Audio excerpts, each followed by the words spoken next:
রাত পোহালে ঈদুল আজহা শেষ মুহূর্তে লোকসানেই পশু বিক্রি করছেন ব্যাপারীরা। চামড়া কিনতে প্রস্তুত মৌসুমি ব্যবসায়ীরা, সংরক্ষণে অগ্রিম লবণ মজুত।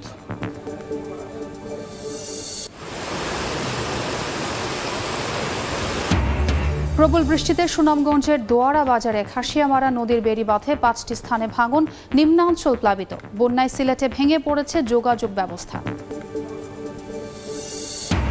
শেরপুরের বাজিতখিলা গাজীর খামার সড়কের সংস্কার কাজে অনিয়মের অভিযোগ।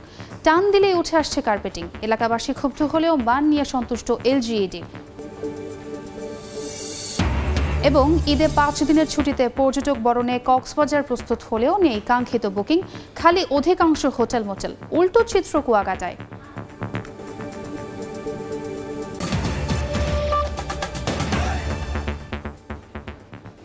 বাংলা সময়ের সঙ্গে আছে আমি ছোঁয়া খন্দকার। ঈদে ঘরমুখী মানুষের খবর জানাতে সদরঘাট লঞ্চ টার্মিনালে আছেন দিন মোহাম্মদ সাব্বির।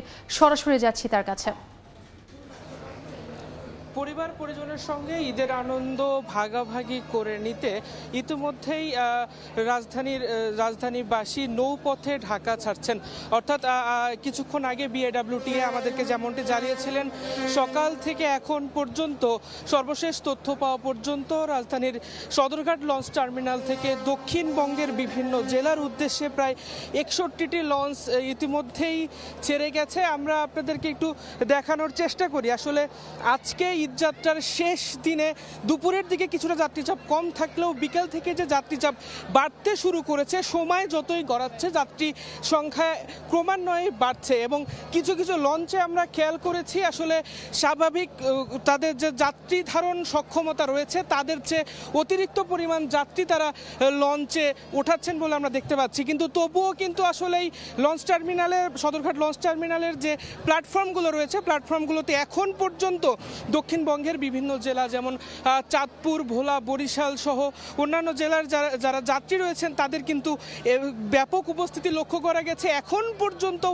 সদরঘাট লঞ্চ টার্মিনালে প্রচুর পরিমাণ যাত্রী আসছেন। আপনাদের যদি আমি একটু জানিয়ে রাখতে চাই, আপনাদের যদি একটু দেখানোর চেষ্টা করি আসলে যে এই লঞ্চ টার্মিনালে এখন পর্যন্ত অনেক যাত্রীরা আসছেন এবং লঞ্চে উঠছেন, অথচ আর কয়েক ঘন্টা পর অর্থাৎ আর কিছুক্ষণ পরেই কিন্তু আসলে আজকের দিন অর্থাৎ ঈদ যাত্রার শেষ দিনের একদমই শেষ প্রান্তে আমরা রয়েছি। কিন্তু আর সামান্য কয়েক ঘন্টার বাকি আছে আসলে পবিত্র ঈদুল আজহার যে আনুষ্ঠানিকতা তার। কিন্তু এই মুহূর্তেও আসলে সদরঘাট লঞ্চ টার্মিনালে যে যাত্রী সাধারণের চাপ, যাত্রীদের যে উপস্থিতি তা আসলেই মানে অপ্রত্যাশিত। আমরা যদি আপনাদেরকে আরেকটু জানিয়ে রাখতে চাই, যেমন গেল বৃহস্পতিবার থেকে আসলে সদরঘাট লঞ্চ টার্মিনালে গেল বৃহস্পতিবার থেকেই কিন্তু আসলে রাজধানী থেকে যারা কর্মজীবী মানুষ রয়েছেন তারা কিন্তু ঢাকা ছাড়তে শুরু করেছেন। কিন্তু ঈদযাত্রার শেষ দিনের শেষ মুহূর্তেও আসলে যাত্রীদের এত পরিমাণ উপস্থিতি আসলে অপ্রত্যাশিত। তো সদরঘাট লঞ্চ টার্মিনাল থেকে ঈদযাত্রার শেষ দিনে এই মুহূর্তে আমার কাছে ছিল সর্বশেষ। সরাসরি যুক্ত ছিলাম সদরঘাট লঞ্চ টার্মিনালে। শেষ মুহূর্তে জমে উঠেছে কোরবানির পশুর হাট। লোকসান দিয়েও অনেক বিক্রেতা ছেড়ে দিচ্ছেন গরু। সবচেয়ে বেশি বিক্রি হচ্ছে ছোট ও মাঝারি আকারের গরু।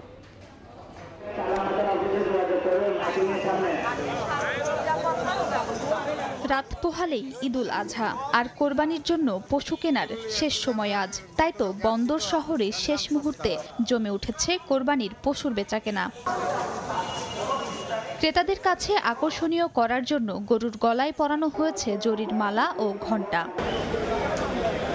শেষ সময়ে হাটে গরু থাকলেও ক্রেতা সংকট বলছেন বিক্রেতারা। এতে দূর দূরান্ত থেকে আসা ব্যাপারীদের কপালে দুশ্চিন্তার ভাঁজ।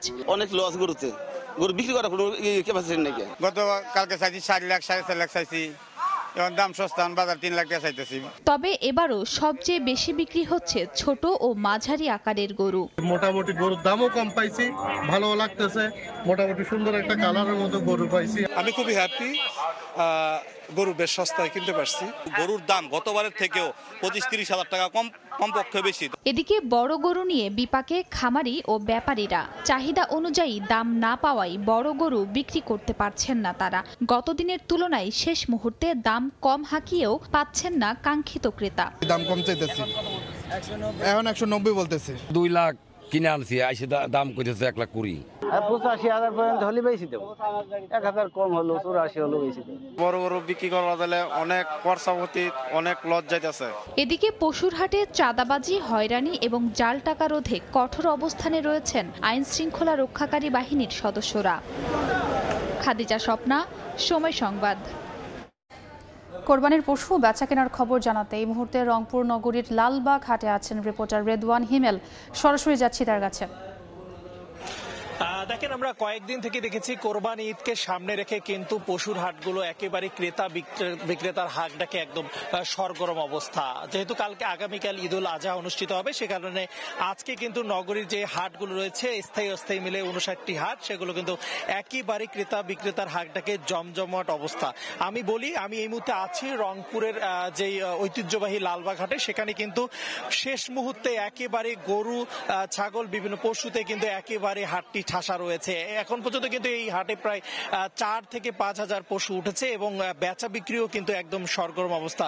প্রথমে বলে রাখি যে এই হাটের কিন্তু সুরক্ষা ব্যবস্থার মধ্যে কিন্তু এখানে আইন শৃঙ্খলা পরিস্থিতি রাখা হয়েছে, যাতে করে কোনো ধরনের অপ্রীতিকর ঘটনা না ঘটে এবং যে জাল টাকা শনাক্তকরণের কারণে কিন্তু যাতে করে শেষ মুহূর্তে কেউ জাল টাকা না দিয়ে কাউকে ধোকা না দেয়, সেক্ষেত্রে কিন্তু আইন শৃঙ্খলা বাহিনী তৎপর রয়েছে। জাল টাকা শনাক্তকরণের কিন্তু বুথও রাখা হয়েছে। আমি বলি, জেলার যে স্থায়ী যে 59টি হাট, সেই 59টি হাটেই কিন্তু এবার রংপুর নগরীতে পশু কেনা বেচা হয়েছে। এখন এই মুহূর্তে শেষ মুহূর্তে আজকে আমি কিছুক্ষণ আগে হাজিরহাটের চিত্র বলি, সেখানেও কিন্তু উপচে পড়া ভিড় কিন্তু আমরা লক্ষ্য করতে পেরেছি এবং এই মুহূর্তে আমরা যদি লালবাগ হাটের চিত্র বলি, সেখানেও কিন্তু একেবারে ক্রেতা বিক্রেতার হাটটাকে কিন্তু সরগরম অবস্থা। বিক্রেতারা যেমনটি বলছেন যে গত কয়েকদিনের তুলনায় আজ কিছুটা কম দাম বলছেন ক্রেতারা, কারণ শেষ মুহূর্তের হাট এবং তারা যতটুকু পাচ্ছেন ততই কিন্তু আসলে বিক্রি করে দিচ্ছেন। যেই গরুগুলো 1,50,000 থেকে 70,000 টাকার বিক্রি হওয়ার কথা ছিল,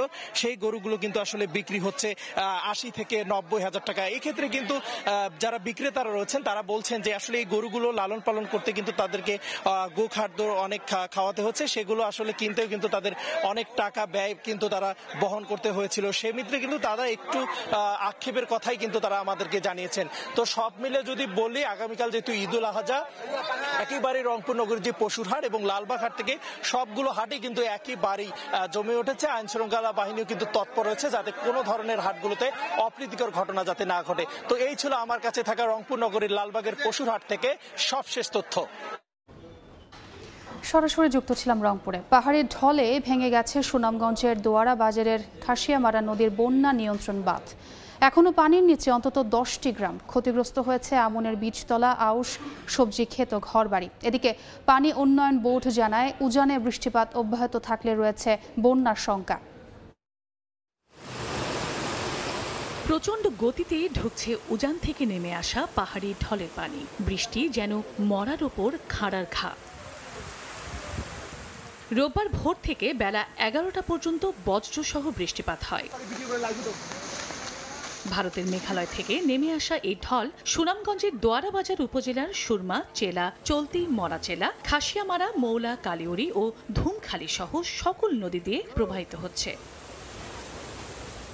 সীমান্তের ওপার থেকে বয়ে আসা খাসিয়ামারা নদীর স্রোতে লক্ষ্মীপুর ইউনিয়নের নোয়াপাড়া, ইদ্রিসপুর, চৌকিরঘাট বেড়িবাঁধ ভেঙে বিভিন্ন হাওরে পানি ঢুকে পড়েছে। তলিয়ে গেছে আমনের বীজতলা, আউশ, সবজি ক্ষেত ও ঘরবাড়ি। এখনো পানির নিচে লক্ষ্মীপুর, বগলা বাজার ও বাংলা বাজার ইউনিয়নের অন্তত 10টি গ্রাম। এছাড়া ছাতক উপজেলার কিছু নিম্নাঞ্চল প্লাবিত হয়েছে। এতে চরম ভোগান্তিতে পড়েছেন বাসিন্দারা। উপরে পানির চাপটা বেশি বাড়ার কারণে আজকে দুই পারের এই ক্ষতির সম্মুখীন হয়েছে। পানিটা বাড়লে যদি আমরা রাস্তা বেরিবান ভাঙে, আমরা একদম নিঃস্ব হয়ে যাই। খুব বিপাকে আছি, খাওয়া দাওয়া তুলার মেজে নান্দা চলে না। ক্ষতিগ্রস্তদের সহযোগিতার কথা জানিয়েছে স্থানীয় প্রশাসন। গত 26 মে বছরের প্রথম দফা ও 13 জুন দ্বিতীয় দফায় সুনামগঞ্জ সদর, ছাতক, বিশম্ভরপুর, তাহিরপুর এবং 15 জুন তৃতীয় দফায় দোয়াবাজার উপজেলায় পাহাড়ি ঢল নামে। সময় সংবাদ, সুনামগঞ্জ। শেরপুরের বাজিতখিলা গাজীর খামার সড়কে সংস্কার কাজে অনিয়মের অভিযোগ উঠেছে। 85% কাজ শেষ হলেও টান দিলেই উঠে আসছে সড়কের কার্পেটিং। এতে ক্ষুব্ধ এলাকাবাসী। তবে সড়কের মান নিয়ে সন্তুষ্ট এলজিইডি। শহীদুল ইসলাম হীরার পাঠানো তথ্য ও বাবু চক্রবর্তীর ছবি নিয়ে রিপোর্ট। হাত দিয়ে টান দিলেই উঠে আসছে সড়কের কার্পেটিং। সামান্য চেষ্টায় নাড়ানো যাচ্ছে সড়কের পাশে পোতা পাকা খুঁটি। শেরপুর সদর উপজেলার বাজিতখিলা গাজীর খামার সড়কের বাজিতখিলা থেকে খড়খড়িয়া পর্যন্ত 3.5 কিলোমিটার অংশে সংস্কার কাজ চলছে। কার্যাদেশ অনুযায়ী গত ফেব্রুয়ারিতে কাজ শেষ করার কথা থাকলেও চলতি মাসের শেষ পর্যন্ত সময় বর্ধিত করা হয়েছে। তবে অভিযোগ উঠেছে নিম্নমানের উপকরণ দিয়ে করা হচ্ছে প্রকল্পের কাজ।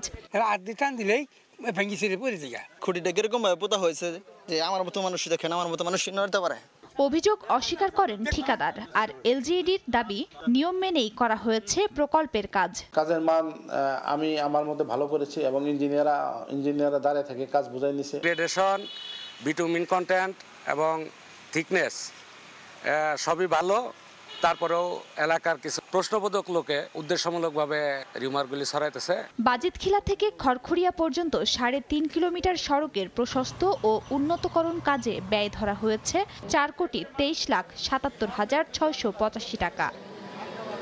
সময় সংবাদ, শেরপুর।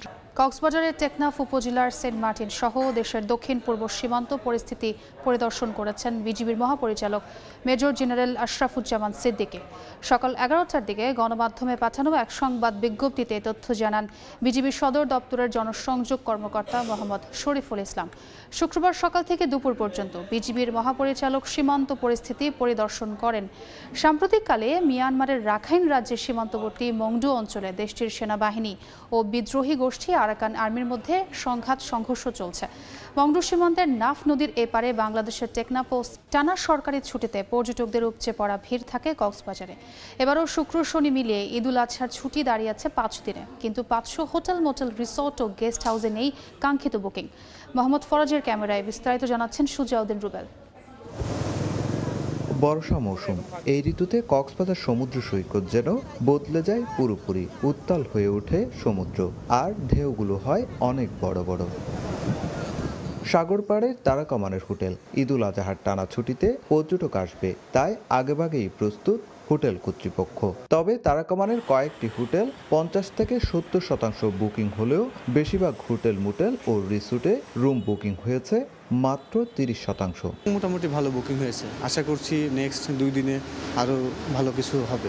আর প্রশাসন বলছে ঈদের টানা ছুটিতে আগত পর্যটকদের নিরাপত্তা ও হয়রানি রোধে সব ধরনের ব্যবস্থা নেওয়া হয়েছে।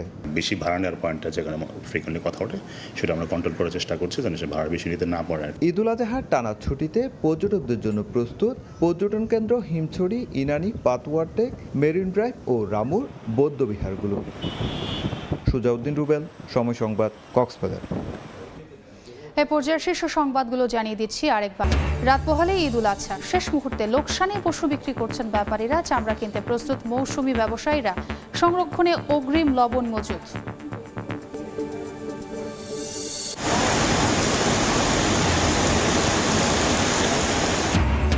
প্রবল বৃষ্টিতে সুনামগঞ্জের দোয়ারা বাজারে খাসিয়ামারা নদীর বেড়িবাঁধে 5টি স্থানে ভাঙন, নিম্নাঞ্চল প্লাবিত। বন্যায় সিলেটে ভেঙে পড়েছে যোগাযোগ ব্যবস্থা।